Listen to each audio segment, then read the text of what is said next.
पहले दिन से कहा था कि हमें इस मुल्क की अदलिया पे यकीन है और हमें अदलिया से इंसाफ मिलेगा।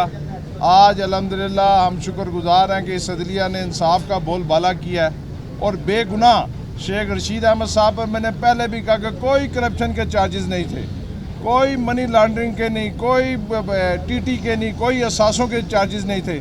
उन पर एक ही चार्ज था कि उनको कहा जा रहा था कि किसी तरीके से उनकी ज़बान बंदी हो जाए। लेकिन जिस दलेरी के साथ, जिस मैं कहता हूँ हिम्मत के साथ आप इन 10-11 महीनों में जिस दलेरी के साथ शेख रशीद अहमद साहब ने गिरफ्तारी दी और जिस जुर्रतमंदी के साथ वो इमरान खान के साथ शाना बशाना खड़े रहे, वो किसी से ढकी छुपी बात नहीं है।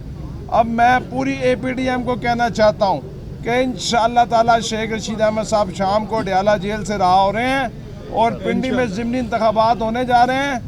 आओ शेख रशीद का मुकाबला करो, आओ शेख रशीद का इमरान खान का मुकाबला करो, तुम्हें पता चल जाएगा तुम कहाँ पर खड़े हैं। मैं पूरी पाकिस्तान का और रावलपिंडी की आवाम का भी शुक्रिया अदा करता हूँ और कारकुनों से दरख्वास्त करता हूँ कि वो 3-3:30 बजे तक डयाला जेल पहुँचें। इंशाअल्लाह ताला एक तारीखी जुलूस के साथ शेख रशीद अहमद साहब को लाल हवेली लेकर आएंगे।